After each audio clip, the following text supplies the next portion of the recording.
Hey you guys, what is up? It is I the Psy, and I wanted to talk a little bit about my Splinterlands journey and how I feel about Splinterlands right now, given the state of the economy, the card prices, a lot of the negativity that we have, a lot of negativity that's kind of filtered down into Tavern because a lot of people got booted from Mavs where it used to be kind of a little negatory and have brought that to Tavern instead.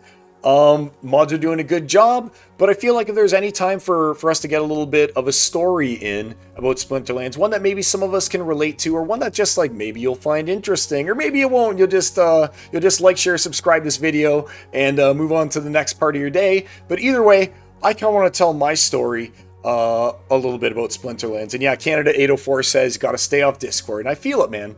And I'm wondering if a lot of people are staying off Discord these days because they're just like, they just want to play their game, you know? They just want to play the game that they love. Like, you guys see how animated I get when I'm playing Splinterlands, right? It's not like it's just like tedious. I'm just clicking and stuff like that and just trying to get through it. I genuinely enjoy playing, and I'm sure that I'm not the only one who genuinely enjoys playing Splinterlands. And it's a little bit less about, oh, SPS is at 0.06, and it's a little bit more about, hey, is this game fun? Do I still enjoy playing it? Do I need to have the carrot of SPS like on a stick for me? How did I get here? And is this still something I want to continue with? So I just kind of want to tell my Splinterlands story. And then if you guys who are in chat right now want to make comments on it, or comments about how you feel about Splinterlands and the Splinterlands economy, Splinterlands the game, any of that kind of stuff, I figured while I've got you guys all live here, and of course you can reply in the video as well, I'd love to kind of like do another segment on this, another like video follow-up to this video, taking a lot of the feedback and a lot of other people's like opinions and a lot of other people's experiences, and kind of breaking it back down again in like a follow-up video and doing a question and answer type thing based on what we talk about today. So Canada 804, one of the things he asked me is, am I buying SPS? And unfortunately, I'm literally buying nothing right now until Darth Drac, or the Darth Squirrel, comes out. And when Darth Squirrel comes out, then I'll definitely be putting in some more fiat into Darth Squirrel. But I kind of leave SPS by the wayside right now. I rent from Dave McCoy what I need to be able to get in Modern my 11.58, and in Wild, I guess my 7.29 boost that I have going right now. I've personally got, as far as SPS, I've got 110k of my own, and I've got 80,000 incoming from Dave. So I'm at almost 200,000 when I'm playing. I'm at almost 200,000 for purposes of like rewards and stuff like that, right? So, and as far as battle wagons go, since you're asking, I got lots of battle wagons, man. I got like 30 battle wagons. I overbought my battle wagons accidentally. So now I've got like battle wagons that just have a couple epics in it. I bought so many battle wagons. So yeah, I'm in for the battle wagons. I'm gonna have 4 guaranteed of the Riskwool Drath, which I'm looking forward to playing him. I think he's gonna be amazing as well. A real meta card with the fact that he's got flying for your whole team. It's gonna be great, and obviously his other abilities are pretty dope too. Okay, so I made this start singing somehow. Let me turn off the sound. There we go. Okay, so that's kind of like how I am as far as like SPS. And like I said, since I'm a player, I want to own the SPS, but I want to own the SPS in order to not have to rent it from other people so that I can play and still earn glint, which will enable me to be competitive. Those of you guys who have watched or just recently witnessed my gameplay videos know that I like to play the game, and having the glint enables me to be competitive at the higher levels. So I mean, you gotta get your grind on, right? All right.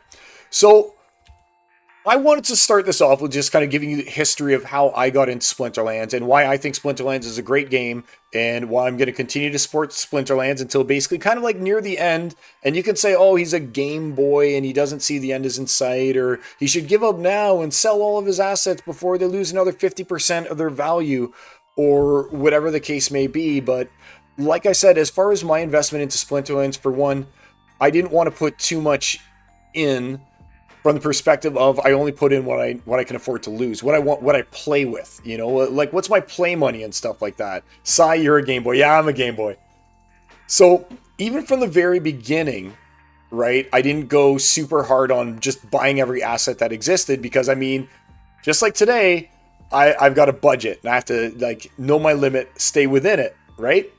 But I mean, if I'm out there buying Magic the Gathering cards, which is what got me into Splinterlands, okay? So I'll go to the very, very back, all right? People's Guild just bought a Yodin, speaking of Game Boys. May as well have that Yodi, right? But looking back into my past, in 1996 or so, I started playing Magic the Gathering. And I played Magic all the way through high school and everything, and all the way into like college. And I still play Magic the Gathering occasionally to this very day. So we're talking, I've been playing for almost 30 years at this point in time. For like 28 years, I've been playing Magic the Gathering, buying packs into all the other TCGs that exist. Like I've played Jihad, I've played Wyvern, I've played what's called Soulfire. I played 2 or 3 of the WWE, WWF TCG card games. I've played BattleTech. I've played Warlord, Sega of the Storm, which they just finished another Kickstarter, and it's coming back. And I was #1 in the world for a while at that game. Best TCG I've ever played is Warlord, Saga of the Storm. It's basically Dungeons and Dragons with cards. It's amazing. It's amazing.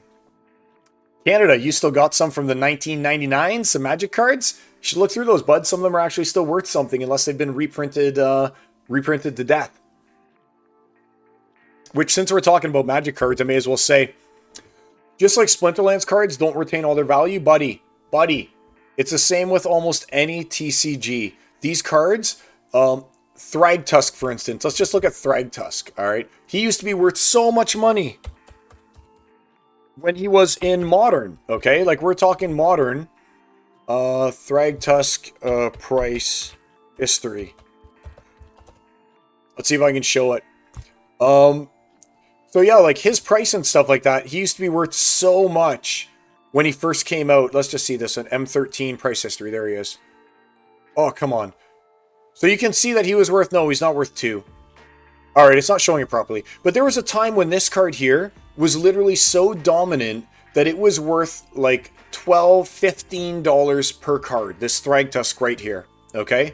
And now this Thragtusk is worth 20 cents. All right, he's worth 20 cents now. All right, so here 25 cents. So I just want to show you that to illustrate, and I wish that it would go back further, like here, 24th June. Here we go. All right, so it's really showing where he was worth money. Like, look at this. So here we go. So going all the way back to the start, Buddy was worth like $17.60. All right, he was worth $17.60 for a while there. He was worth almost 20 bucks each. Thragtusk, okay? One of the best cards in Magic the Gathering. $17. Today, literally 25 cents. So, I mean, I just want to show you guys, like, and it's been reprinted a lot and everything. And I mean, it's just like once it rotates out of Modern, this is what happens to cards when they have to compete with an entire wild, format. Thragtusk is good in Modern, but is it that good in like the context of every card that exists? No, he's not that good, So it's the same kind of thing when we're talking about Splinterlands and some of the Splinterlands assets as well, right? When a lot of these cards, especially Chaos Legion, you'll see, if you think that Chaos Legion prices are low right now, wait until they rotate out of Modern into Wild. Like, I just don't think people are going to sell Chaos Legion at these prices. To be honest with you, I think they'll just be like, I may as well just hold, because what am I going to do? Sell, like, my Dr. Blight at 10% of what I bought it for? They may as well just hold and use them in Wild in a lot of ways, and if nothing else, turn on a Wild bot and use those guys, right? But I just wanted to show you, since we're talking about Magic first, that, you know what? This is just the way of TCGs. And I think that some people might have gotten involved in Splinterlands knowing that it was a trading card game, but since they're also NFTs, might not have fully considered the fact that it's still a game. Maybe it's like a glorified DeFi card staking game, but it's still a game at its heart. And I think a lot of the people that we lost recently is because they didn't look at it like a game. They looked at it like a paycheck. And once basically the tap got turned off, they were never in it to play. They were never in it to play Splinterlands. They were in it for like the return yields and stuff like that. So that's kind of the way that I look at it there. At least from that card perspective standpoint. And I thought that it was really interesting to illustrate Thragtusk. And like I said, literally we're going from like 20 bucks almost to 25 cents. All right, so this is not an isolated thing within Splinterlands. So back on track here. Let me just catch up with some comments, okay?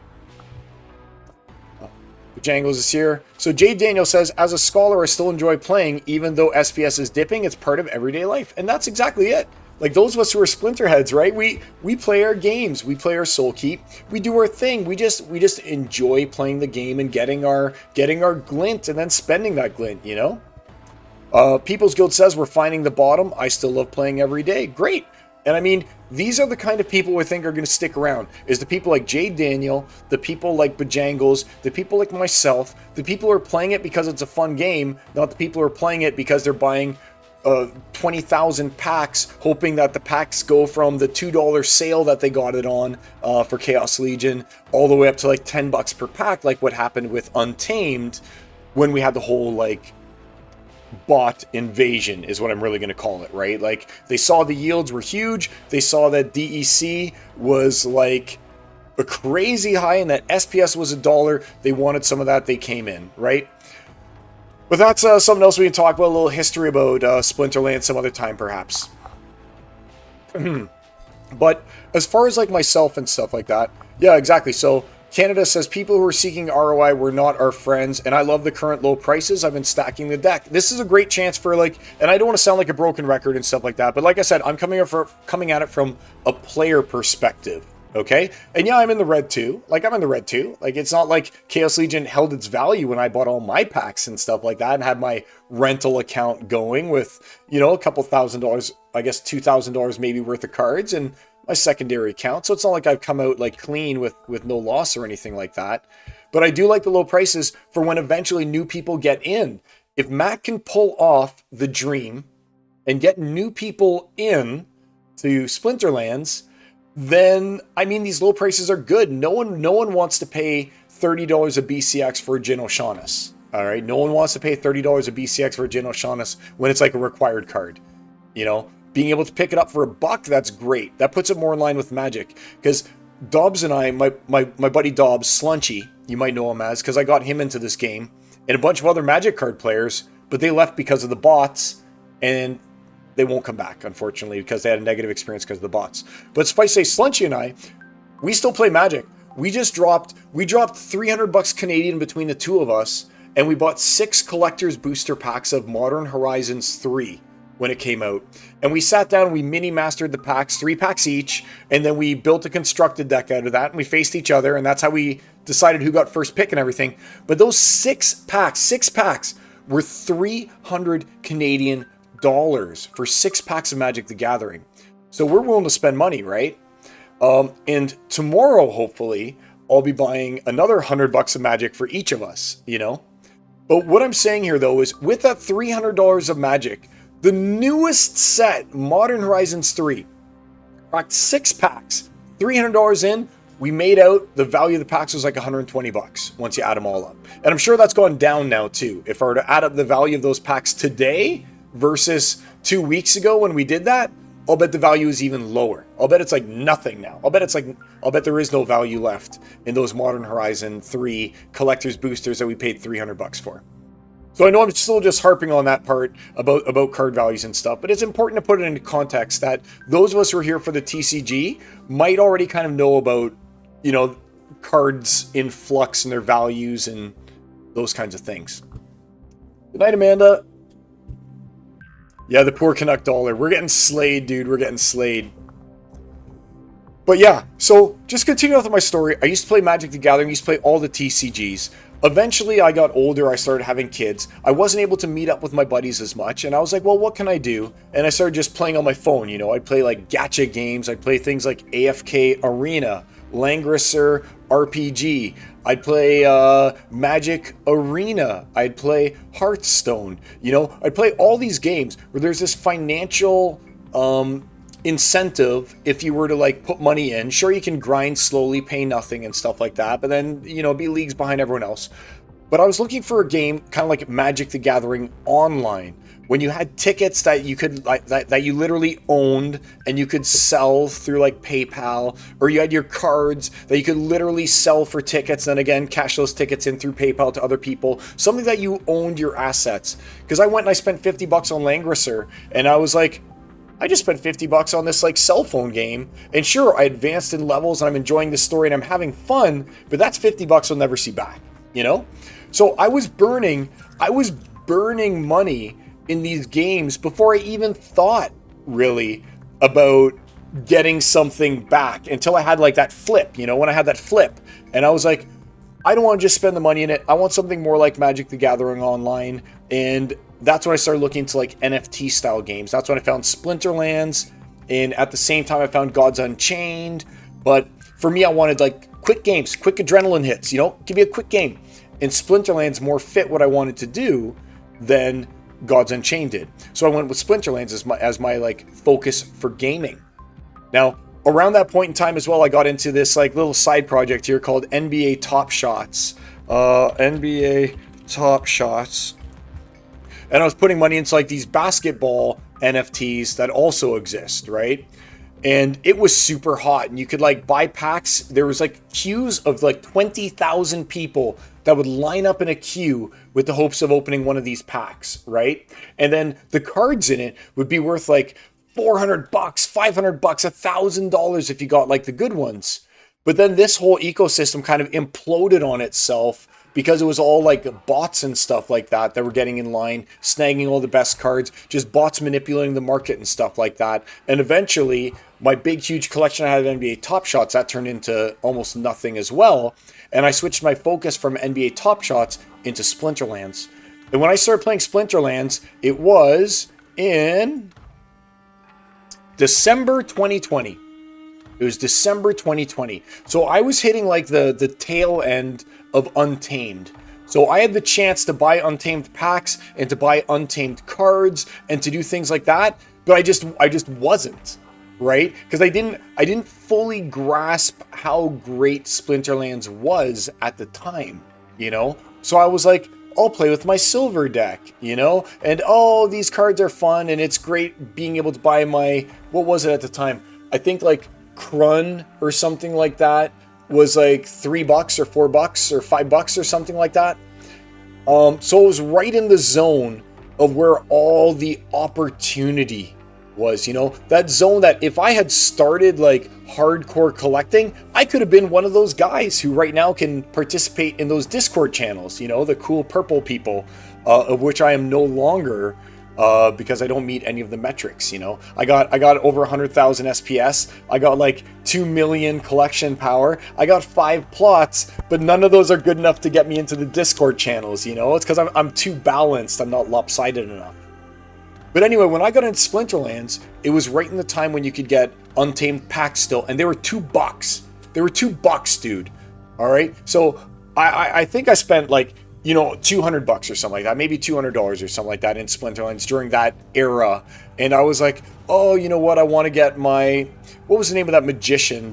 I play Modern so much now, I've forgotten his name. But he's a magician. He's like a 3 casting cost blue magician. Everyone loved him. He'd give +1 to mana, and he was like a great summoner. And I was like using him. I was like, yeah, I got him up to level Alaric. That's right, it was Alaric. I was like, yeah, I got Alaric up to level 4. He's a 4-star Alaric now. I'm so boss mode. I can like play in silver and like do well. And back in the day, you only had to win 5 games to get your daily reward. So it was like, win your 5 games, you get your daily reward. And that's just how it was. That was the whole thing, right? So you didn't have to play more than 5 games if you could win them all. I think it was 5 games. Correct me if I'm wrong. And then you could buy like these bonus potions and stuff like that. And the game started to take off. And I wasn't ready for it because my collection was still basically silver and wasn't complete by any means. I didn't have any Jotun. I didn't have any Kitty because I was like, ooh, that's too expensive. And this is just a game that I play part-time just for funsies here and there. I'm not going to go and drop hundreds and hundreds of dollars on it. Meanwhile, my buddy the Machine, he did drop those hundreds of dollars. He dropped hundreds. I think he dropped like 2K or something like that on Splinterlands at the time.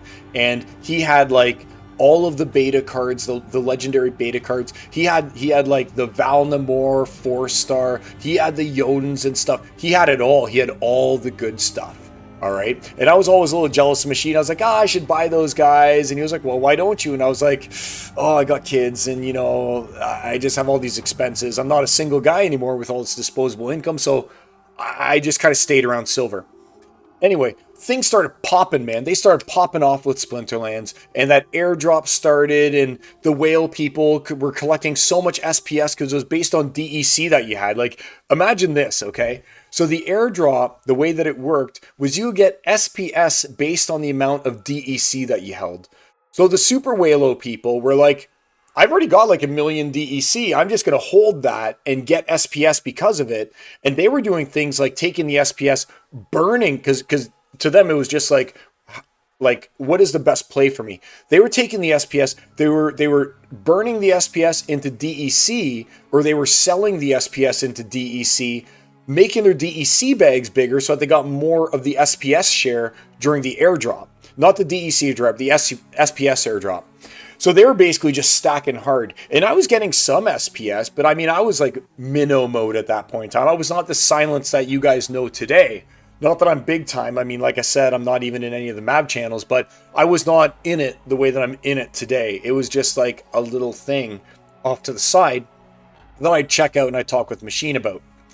But suffice to say, Machine was like, dude, I just sold Val No More for like $3,500. I just sold my like Yoden or something like that for like 3K. Machine was just starting to sell all his stuff. And he was like, look at all this money I have now. And he was like, I don't really want to cash it out. I love Splinterlands too.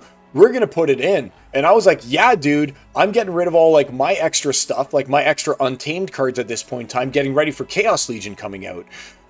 So vouchers are going up like crazy, dude. Vouchers are going up to like 18, 20 bucks a pop. And then Chaos Legion comes around, right? And it's this big, huge Chaos Legion sale. And everyone that's like old is selling off all of their, well, a lot of the old guys that I was talking to, they were all selling off all of their older, like, all their older assets that had just like ballooned in value, right? So we're talking where I was saying like Krun might be, how's it going, Ime? Like when I was saying Krun might have been like $4 or $5 or something like that. Suddenly, boom, he's $30. He's $60. He's $100. And people are just like, I'm ditching my Krun. And what are we going to do? We're all going to buy Chaos Legion. And we're going to buy so many packs because look at the value of this whole like game and stuff. I bought Krun for 4. I sold him for 80. Whoa, like this is going to go on forever. Nothing's ever going to stop the money train, right? I know for me, I sold most of my Untamed. I sold most of like my Alpha Beta, like in the high. And you'd think, Psilence, you did great. You must have gotten out of this. You made tons of bank. No, dude, that's where we get to the sad part of my story in Splinterlands. Is I went so hard into Chaos Legion that I was buying vouchers from the sale of my assets for like 18 bucks each. All right, and the thing is that I'm not a whale. The whale people, they were just getting vouchers, right? For having their SPS stake. They were just getting enough vouchers that the vouchers were just like, this is a free $18 to me with every voucher that exists, right? But me, I'm just some like little minnow suckling upon the teat of the whales, just trying to like get my 50 vouchers together. That's all I wanted. I was like, I'm going to buy 50 packs in the pre-sale. I'm going to buy 50 vouchers, which what's 50 times 20? Is that 1,000? Is that 1,000? Is 50 times 20,000? 50 times 20, $1,000. So I'm going to take my 1,000 USD worth of vouchers and I'm going to take my, $4 times 50. And I'm going to take my like, what is it? No, because it was 50 times 4. Yeah. And I'm going to take my $200 and I'm going to buy 50 packs of Chaos Legion. I'm so hyped. I'm going to get one Dr. Blight airdropped.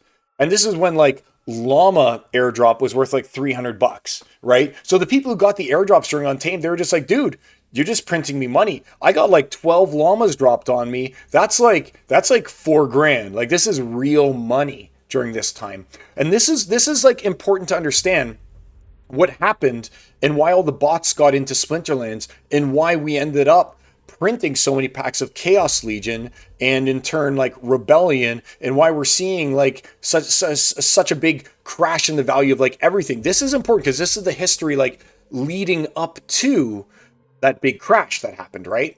So at this point in time, the people like me have all like liquidated most of our assets for like tons of cashola, but we've then invested all of that into Chaos Legion, right? And we're thinking to ourselves, Chaos Legion's going to do the same thing that Untamed did. And that was proving to be true. Because the rewards that we were earning at that point in time, you were popping like a Venari Wavesmith, and it was going for like $5. I'm not even joking. Let's go and let's check the market right now. Okay, just like I showed you Thragtusk here, okay, being worth $20 and now it's worth 25 cents, okay? Let's go and let's just take a quick look at our boy over here. No, I don't want that. Not Rift Watchers. I want just Chaos Legion. And let's take a look at our homeboy here now. 2 cents, right? 2 cents for this Venari Wavesmith. But at the time, what was happening was Venari Wavesmith was worth like $5. And when you're talking about Jin O'Shaughnessy here, he was worth like $30. You pulled a Jin O'Shaughnessy, you were like, dude, I just made $30. And people were popping off these quest potions, I think they were called. These quest potions that were giving them all of these extra chests and stuff like that with the old reward cards, and then those got removed. But people were earning so many chests that they were just getting these Jin O'Shaughnessy like crazy, and the market was just exploding, all right? And people like me, we weren't selling. So I wasn't capitalizing on any of this because I'm not like a bot person. I was just like, I want to play. I need these Venari Wavesmith. Even though they're worth $5 a piece and I've got like 20, I need 115. I'm not even there yet. And these will hold value, man, because this card is so good. All right. So yeah, GF Epics were 80 at that time, as far as you remember. You got it, Jay Daniel. All right.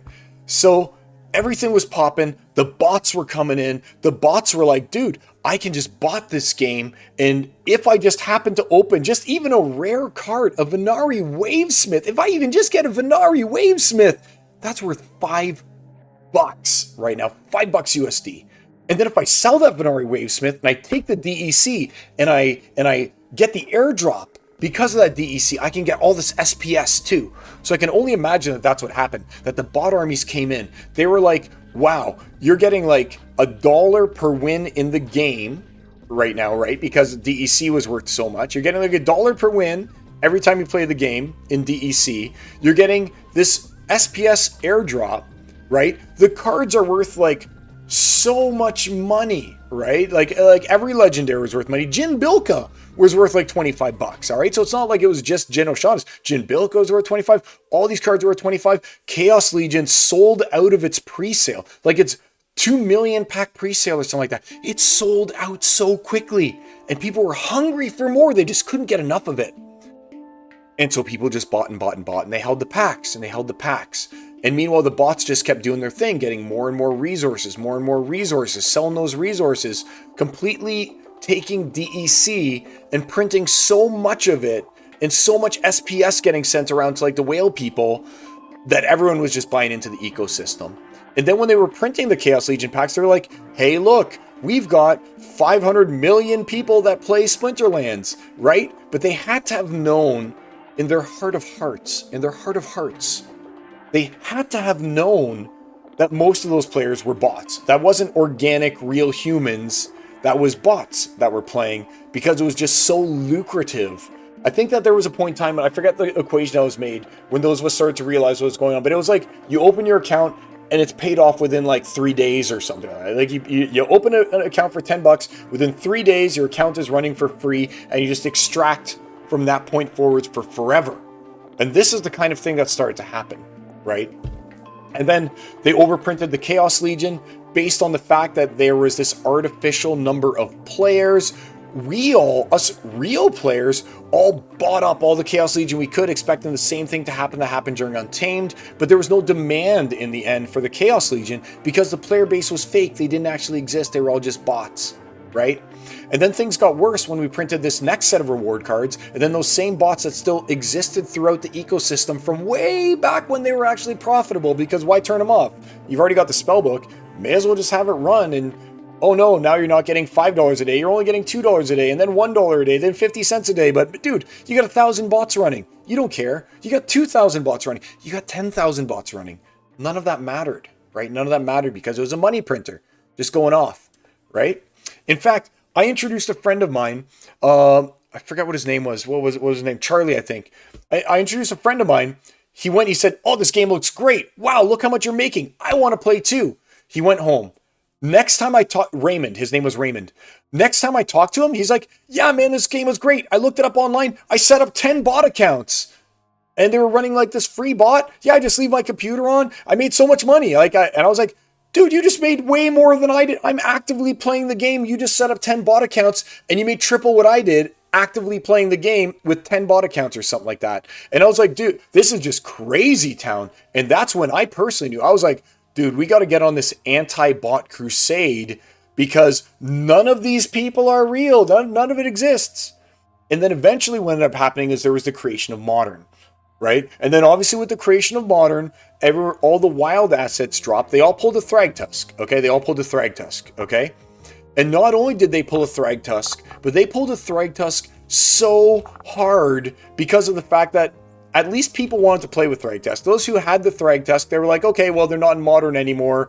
I'll still at least keep my 4x Thragtusk." But we're not talking 4 Thragtusks in a deck with people having one deck. We're talking these bot farms were infinite basically at this point because it was a money printer. Why not make 10 bots? And if you're going to make 10 bots, why not make 100 bots? And if you're going to make 100 bots, why not make 1,000 bots? And if you're going to make 1,000 bots, why not make 10,000 bots? Basically, right? That's kind of like the mentality that existed. So then Chaos Legion comes out. We all open a billion packs thinking that there's going to be a market for it. And for a while, there is a rental market for it and things are going well. But then the packs just keep getting opened. No one is using them. You don't need to have a good deck in Wild, right? Because you can just win. And this is the situation that we were just in, right? Before the monthly pass. Because you can just win using nothing cards. Because there's enough bots that exist that you'll just be facing other bots. You'll have a bot that has like 1 BCX cards that faces another bot that has 1 BCX cards. It's like a 50-50% on who's going to win in that, but one of them will win, one of them will gain rating, right? Which causes rating inflation. And then they might meet another bot, and then that bot beats them. And then that bot gets rating inflation. And so all the bots just got rating inflated until they were all basically in champion level, which is where they are right now, right? And then the Wild Pass was introduced. Those little bots no longer were profitable, so they all got flushed out. But now Wild is hard. Right? Now Wild isn't just like super cakewalk like it used to be. Now Wild, you actually have to have an investment because the only bots that are left are profitable bots. And if you're a profitable bot, it means you have an investment. If you have an investment, it means that you're not just some chump that exists just to be destroyed anymore, like what used to be the case, because why turn off the bot? Even if it's making a penny, and that's more than zero, you know? So that's kind of where we ended up with moving on into today. That's why I see, and the thing is, when we eliminate, all right, we got to talk about another thing, okay? We got to talk about the removal of leagues. Now, the removal of leagues, I think in some ways was the right thing and in some ways was the wrong thing. The removal of leagues was wrong because it had set a precedent and allowed people to like buy into the league that they liked. Leagues should have, in my opinion, leagues should have never existed in the first place. And you may say, well, all the league people are now going to be upset with you because you made that broad statement. But no, what I'm saying is if it never existed to begin with, we wouldn't be missing leagues today, right? Leagues were a mistake in my mind because they were just basically like setting up your cap of where you can play. And the way that it is set up right now is more true to every other game I've ever played in my entire life. I've never played a game that's just basically like, you made it to silver, you never have to progress again, or you made it to bronze, you never have to progress again. And the problem is that people, because that system existed, bought into the system, and now the system has changed, and obviously all those people are furious because silver cards are worthless now, bronze cards are obviously worthless, even gold cards to a certain extent. Like, why even have a gold card? You need diamond cards for everything now, right? So the removal of leagues got those people who were just bronze players, that got them out. It got the silver players out. It got a lot of gold players out, I'll bet, as well, unless you were to turn into like a Mega Kiyobashi and just be like, I just rent everything. I rent my SPS. I rent my cards. I'm just a renter. You know, I have no risk by owning the assets. I just rent the assets, you know? So I think that's kind of like the position that we're in right now, is we've come to the point when it's just Matt has to reset everything. Matt has to go and do the reset to the point when it becomes a game again.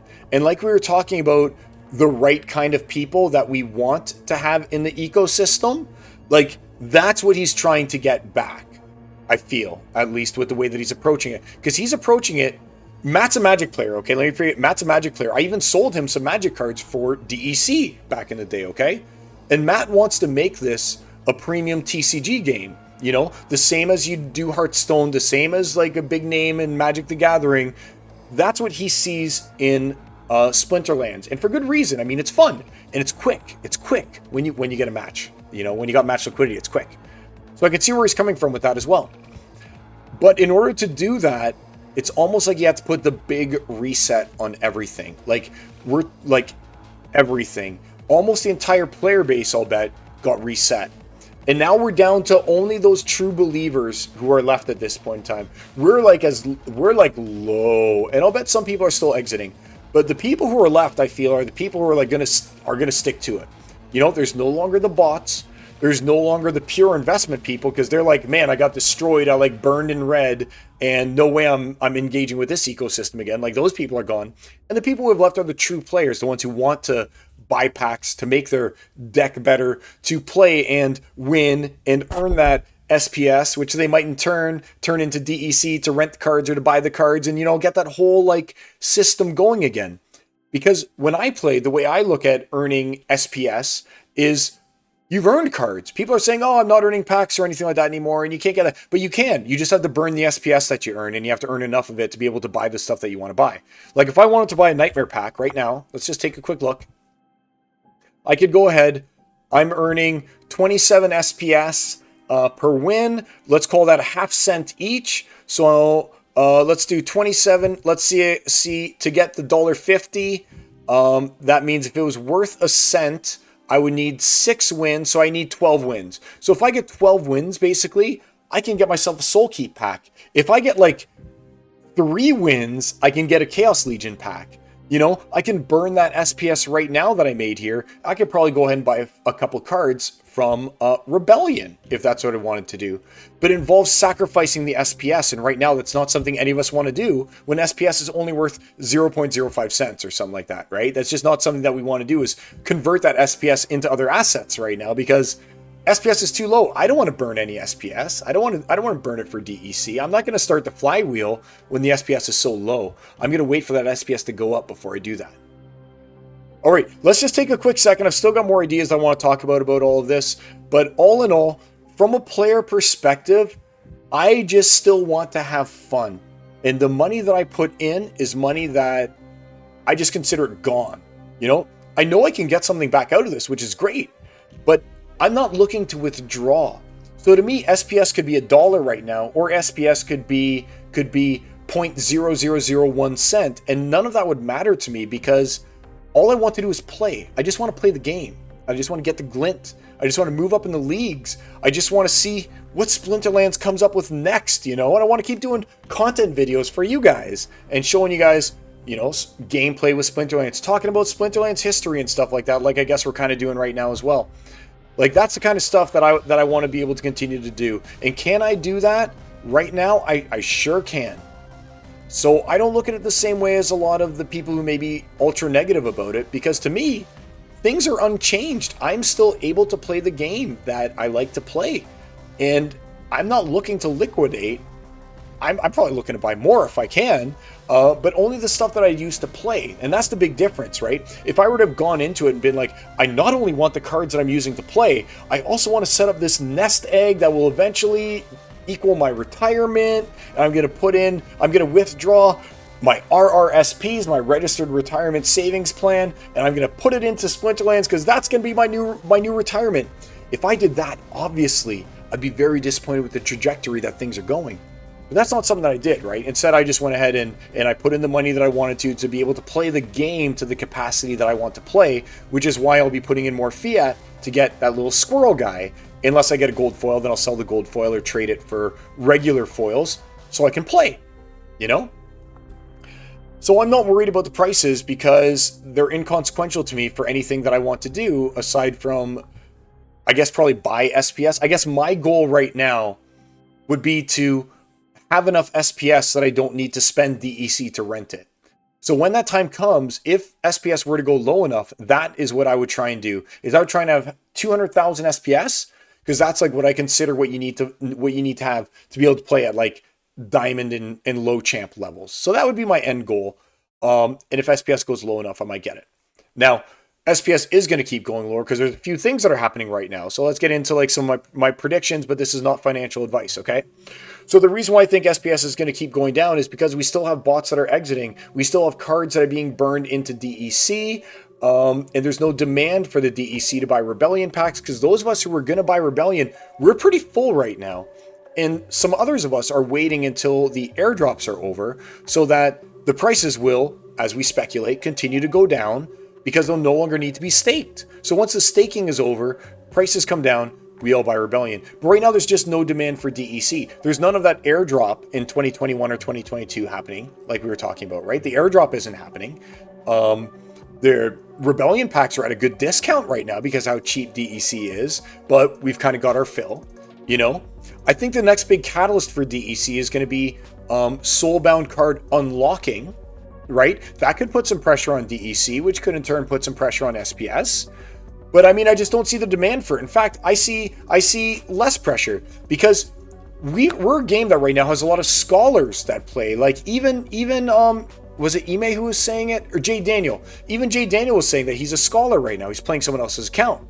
A lot of the people who are playing scholar accounts and stuff like that, we have this conversation we're always saying about, oh, we enable third world countries or the countries that have a lower class of living. We enable them to play this game and actually survive and, you know, do all these great things for their economy. And that's all fine and dandy. That's great. But do you think the people that are playing Splinterlands in those countries and stuff like that, earning that SPS, do you think that they're staking the SPS? Or do you think they're selling the SPS so that they can go ahead and they can, like, you know, put food on their tables and stuff and live that dream of playing the video game to support real life?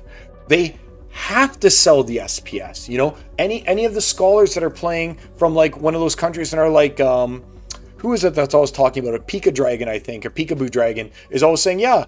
And also Azurcon, they're all saying, oh, we've got these scholars and our scholarship allows them to basically have a living in the countries that they're from. You know, it's not a lot, but it's enough to actually play Splinterlands and earn enough to support yourselves.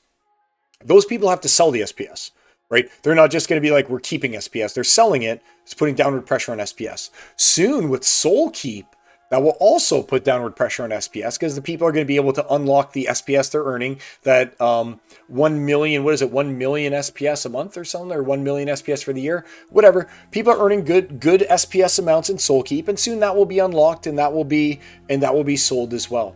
So there's only sell pressure until we find more sinks, and that's what we're missing right now. We like I said, we don't really have sinks for DEC. We don't really have sinks for SPS because nothing's really priced in SPS. What do we have? We've got Soul Keep, which is generating some pressure on the DEC, right? Because I know I've spent some DEC playing Soul Keep, right? And we've got the future. We've got the future to look forward to, which will hopefully also put some of that pressure on the DEC. And that future is in the form of the new player experience that Matt is trying to craft for us. And I'm just kind of hanging out and I just want to see what happens with it. Because I mean, I've come this far. I'm not about to, like some people are doing, sell out at the bottom when the grand plan is in the process of being unveiled. You know what I'm saying? The grand plan, whatever Matt's mastermind plan is, and whatever Nate has been working on in the background that he doesn't even want to show us yet, as far as the tutorial, the NPE, the one-click rentals, all the other stuff, I'm not convinced one-click rentals is going to do anything, to be honest with you, whatever. But I mean, all this fantastic stuff to actually teach you how to play Splinterlands, which is what's missing. Like the tutorial right now, awful. But all the stuff to teach you how to play, to draw you into the world, to make you care about the story and being a battle mage and what's happening in Splinterlands. And look at all this lore and look at all this eye candy and look at all this great stuff. That's what has to draw you in and keep you. And that's what they're working on. And if they can get that retention of those, I think Matt was saying there's like 100 eyes on it every day that show up, but then they don't continue playing. If we can draw in even 10%, 5%, 3%, 3 people a day that want to play this game, that will make a huge difference. So I'm optimistic for the future. I'm just letting things unfold. you know? So there's a lot of people that talk doom and gloom, and you want to know my perspective as a player is I'm just riding things out because I'm still enjoying the game and I'm enjoying playing the game. I never got in it to get rich. I never got in it to buy my Bugatti. Never got in it to buy my yacht. I got in it because it's a fun game that would allow me to retain ownership of my assets instead of just burning them like I did with Magic Arena, with AFK Arena, with, you know, Hearthstone, or with any of the other classic games, you know. I loved the auction house in Diablo 3. Like, I loved it. I loved the Diablo 3 auction house. And I love games that enable you to be able to use your time to get assets and then sell those assets and do what you want with them. I think that this is like the future of gaming. I honestly do. And we're like at the pinnacle, but we're just like, there's something we're missing. There's something we're missing. And I hope it's the NPE is what we're missing that will get us through there. So there's my big long rant. I'm going to catch up quickly here in the chat. I made this coffee and I didn't even take a sip of it. I've just been ranting and raving here for like 2 hours basically. And let's catch up with chat, and then we'll talk some more. All right. Canada says, I'm glad I'm not super wealthy. I built my SPL account slowly over the past 3 years. I don't feel a lot of the pain that most players are feeling. Also, I didn't feel the euphoria of 2021. So you're lucky. You got in like afterwards. You got in kind of afterwards then in that account. After Chaos Legion was already out, it seems. And you kind of got in on the tail end. You didn't get the big spike, but you probably didn't get the big crash either, which is nice. All right. Canada says, I remember buying a gold foil Oceanus for 50 and sold it 3 weeks later for over 80. Okay, so you were in the euphoria stage in Canada, because that's the part that I'm talking about, when everything was like great and your Venari Wavesmiths were $5 and your Oceanuses were $30 and you were getting airdropped so much SPS you didn't even know what to do with it, basically, right? People's Guild, SPL history lesson with Sai. Great stuff. Thanks. Glad you're enjoying it. Canada, I tried to get people into the game and they thought it was too difficult. Exactly, because without you hand-holding them right now, they don't even know what to do. But you know, us TCG people, you're a TCG person, I gather from like our conversations. Us TCG people, we already know how to play card games, basically, right? So it's easier for us types, us TCG types, which is who I think they should market to be honest with you. They should be marketing this game to the same people that markets Magic the Gathering and Hearthstone and all those other games too. This is their target audience now. If Matt wants the dream to come true and he wants it to be a successful like game, then that's the target. The target audience is no longer the super wealthy mega whales who are going to come in here and buy $1 billion in SPS. I mean, that's obviously great. We don't want to discourage them, but the target audience is now the Game Boys and not the investors. So that's something important to bear in mind. And yeah, so hopefully that'll make it a lot easier for people like us who want to onboard people to say, here's this game. I don't even have to hold your hand. You can figure out how to play through the tutorial, right? Canada says, my Wildbot makes it to champ every season, even though it's mostly a silver deck. And you can still do that. You can still do that. I think Modern should have some sort of leagues. And like I said, I think that we needed to rip the bandage off. And we needed to have the new player experience just go in. You know, just need them to go in. And the thing is, like, after Sound has said this, Dwayne has said this, a bunch of people said this, they're not going to know. The new players that come tomorrow aren't going to know about our sordid past. They're not going to be like, I got burned on Chaos Legion and it hurts so bad. They're just going to be like, look at this game. Hey, cool tutorial. Whoa, this is kind of neat. This reminds me of other TCGs I've played. Look, assets, like, they're cheap. I can buy these cards or I can even rent. That's so cool. If I buy a pack, I own the cards. Wow. Like, that's what I'm hoping ends up happening here. All right, let me go back up here. I'm missing so much of the convo, but I want to catch us all. That was in regards to leagues. But like I said, they're not going to know. New players aren't going to know that leagues ever existed. Just like you probably might not have known that there was a point in time when you only needed 5 wins to unlock your daily chests for the day, right? Everything has changed so much. There's a time before SPS existed. A lot of people might not even know that that is there either, right? Canada. I stopped telling my girlfriend my account value. She told me I'll never pull out, so it doesn't matter. And that's exactly it. I don't plan on pulling out either, so it doesn't matter, right? Man, flash report, BTC dipping 55K. While I do own Bitcoin, let's just look at what it looks like. Bitcoin price. Well, I do own Bitcoin. Again, it's one of those things, woo, that is pretty hefty. Whoa, that's a big 5-day drop. That's a big 1 month drop of 20%. 15K in a month, that's not good.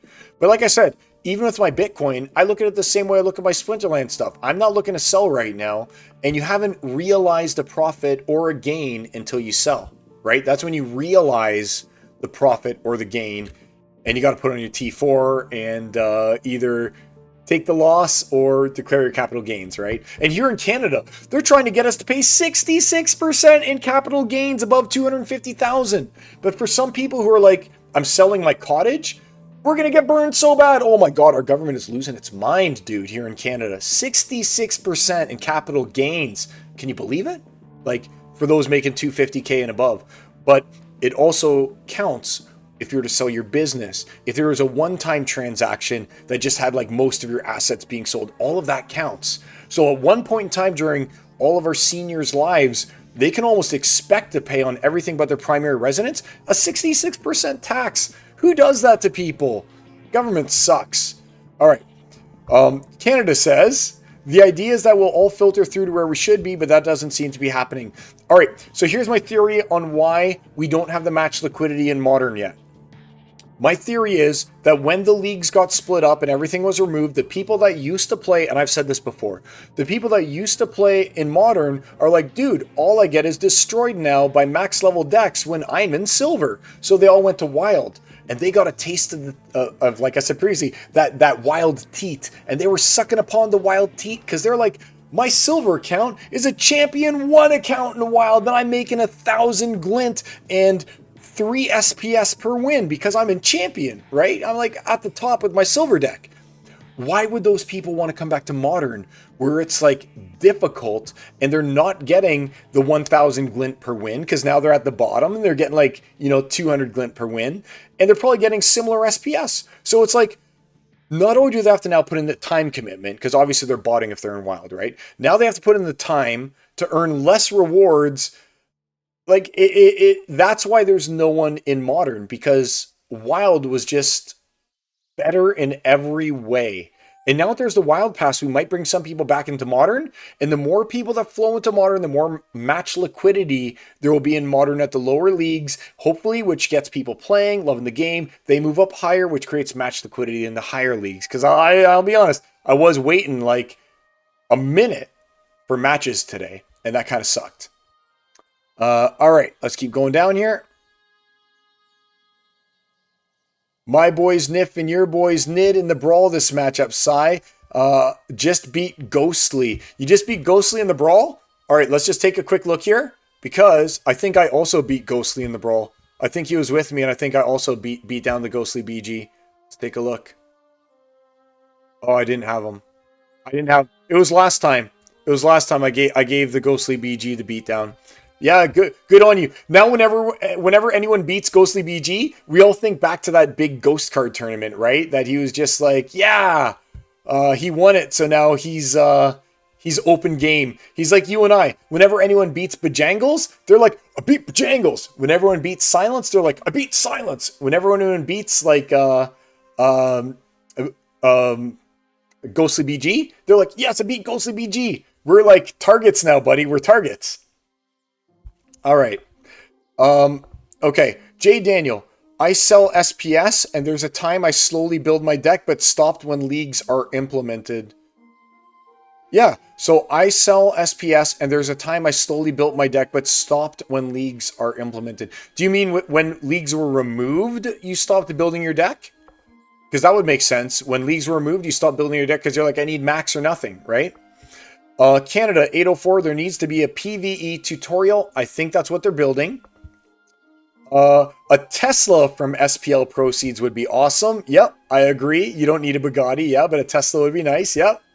I'm so glad that you mentioned the auction house. All right, so this is obviously going back to Diablo 3. That was my first encounter with sellable in-game assets. Me too. Actually, no, not me too, because I was playing Magic the Gathering online, which is different than Arena during that time, and that had sellable assets. But dude, All I know is I paid for my copy of Diablo 3 with the auction house. I never made tons of bank, but I paid for my copy of Diablo 3 with the auction house. I thought that was amazing, you know? People's Guild, I've been getting 40 SPS per win. Wowza. Yeah, dude, that's amazing.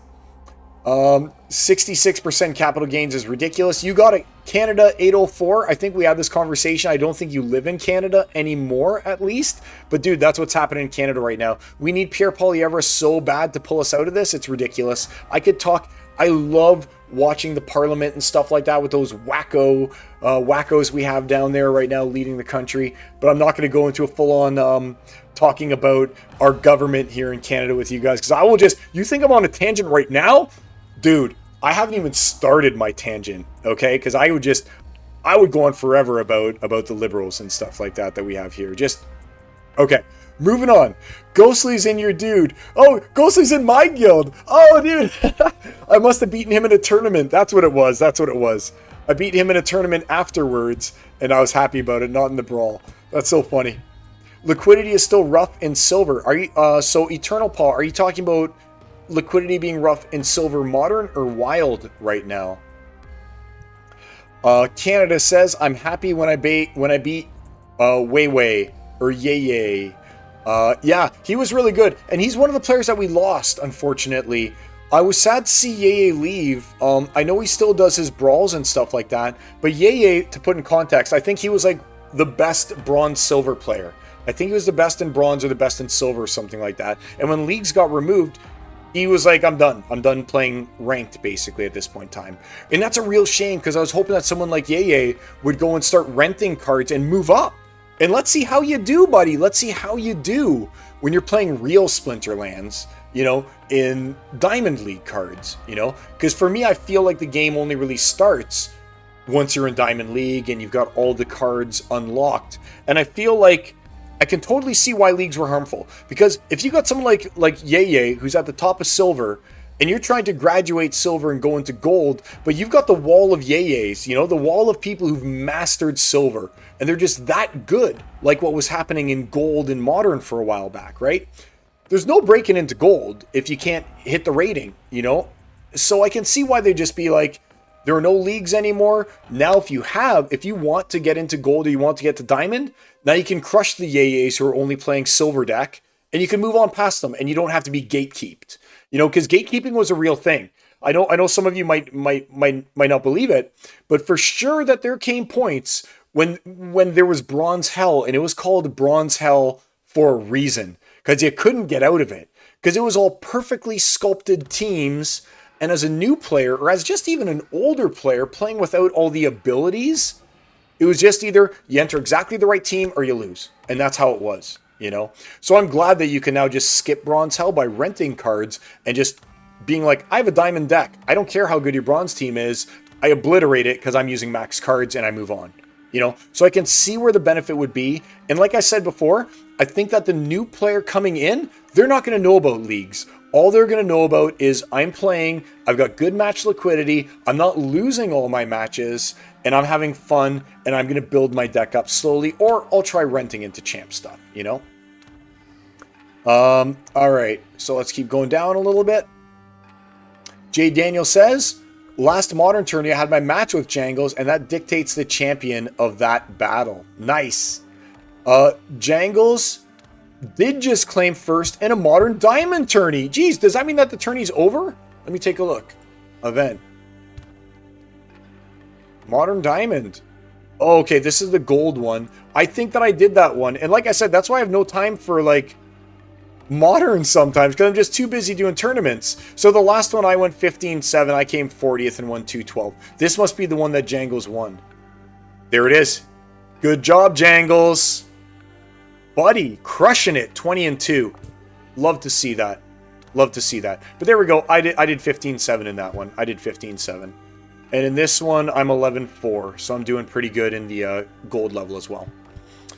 All right, let's get back to the comments. All right.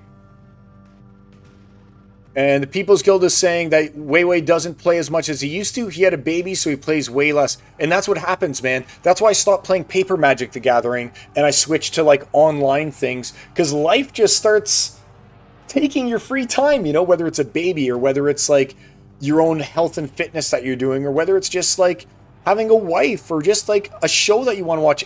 Everything is in competition with the limited time that we each have. We've each only got 24 hours in a day, and we got to squash all that together, right? Got to pick and choose what we can fit into our 2-4. All right. Canada says, I saw Trudeau promoting all Canadians living in module homes. That was probably with his little speech about you'll all own nothing and be happy, right? It's straight out of the World Economic Forum type stuff that he recites, because he and Chrystia Freeland are both basically paid stooges for the WEF. Yep, and see, there we go. So Canada's also saying that Wei Wei was the silver champion and he never leveled up. I would have loved to see Wei Wei up here in Diamond 1 and in champ level. Ime says, I'd like to try Diamond League for some time to experience it, but I won't pay for it. Try just renting. Ime. It's worth it. You get good SPS payout at the top. Dave the Great was a good silver player too. I used to love Dave the Great. Back in the Splinterlands TV days, and I'm going back now, man, because Splinterlands TV was around for almost 2 years, and I was in the very first batch of streamers that was hired for SPL TV. In fact, this is still my same time slot that I've had this whole time, right? Well, it is on Thursdays from 9 to 11, and oh my god, it's 11:44. I've been streaming for so long. But regardless, like, prime spot, man. And Dave used to always be there. Dave the Great. He would always show up on SPL TV, and he had the uncanny ability to win a lot too. So that was good for Dave. I hope that he's still in there. I still see Dave in tournaments sometimes. Awesome. They could have kept the leagues and just let you use higher leveled cards. But then if you use the higher level cards within the league, is there a purpose in having a league itself? Right? Like, if I had all max cards and I could play in silver and use my max cards in Silver League, why even have a Silver League at all? You know? So I disagree with they could have kept leagues and just let you use higher leveled cards, because then you just have the people who, if you thought there was smurfing before, oh dude, smurfing would come to a whole new world, I get to sing Little Mermaid with you guys every week, it seems. Whole new world of smurfing on people when you're like, hey, I'm going to just sit here at the top of silver and I'm playing with a champion level deck. You'd have the same problem you have now, except you would have had it during leagues. People's Guild. We need more arenas for the leagues to make an impact. Tourneys and brawls isn't enough. Alternative game modes is a must. That's true. And you can still play leagues and stuff like that in brawls and in tournaments as well, right? Canada says, I miss SPL TV so much. It was my work and lurk channel. Bro, I would do Splinterlands TV for free. I would do it for free, but we don't have the ability to do it anymore, unfortunately. I think that it was proprietary to Invenium, even the software and the technology that they were using. I think it's still part of Invenium Corporation. So who knows what happens, right? And why would you stay in silver? Because they're sandbaggers. Exactly. All right, guys. So we've had a good little conversation. It's been going on, boo, Invenium, I know, buddy. That was another part, right? That was another thing that if we're talking the history lesson, I mean, Invenium has to be involved in there somewhere, right? With things were so good for a time with Splinterlands that the company just blew up, hired way more employees than it could afford to cover once the bull run ended, and then had to do like 2-3 rounds of layoffs. And Invenium was created, and Invenium sucked so many of the resources out of Splinterlands that we could have used to like get dev up. We could have had Land 2.0. We could have had like some other mini games. Who knows? But I just know that a lot of that, we dreamed big, we reached for it, and then our wings melted. It went too high for the sun with that one. Went too high. All right, guys. I proposed a revival to Rondon. I feel like a version of SPL is possible. Let's do it, 804. Let's do it. But that's what I got for you guys for today. So I hope you enjoyed this long conversation. I hope if you guys were just like tuning in and listening to my voice, that you could appreciate what we talked about today. Again, I would love to do a follow-up video on this particular talk where I read the comments that you guys have left and I address them. I know why some of the other streamers are doing like follow-up comment type streams, because sometimes I'll spend so long typing and I still can't get the proper way I want to respond out on the keypad. And sometimes just me talking and being able to do like a 15-minute reply video just lets me get it all out, you know? You guys know I love to talk. I can just get it all out. So I would love to have you guys drop your comments in this video. Tell me what you thought about this segment, this little history lesson. Tell me how you got into Splinterlands. Tell me where you see Splinterlands going in the future. Were you an investor? Are you mad at the Game Boys? Are you a Game Boy? Mad at the investors? Like, can we not coexist? What do you think about Discord? What do you think about the price of assets right now? Will they ever recover? Are you hopeful for the future? I want those questions in the comments, please, guys. And I will do a follow-up video with my opinion again on how I think things might work out. And I'll answer those questions too. So, hope you guys have liked it. Canada, thanks for hanging out. I definitely appreciate the SPL streamers. Thanks, buddy. Like I said, I love the game. So to me, this is still part of the fun, is getting to stream with you guys and post that content. And until next time, my friends, it is I, the Psy, signing out. I'll see you guys around Pretoria. Keep your heads up and have fun. Take care. Peace.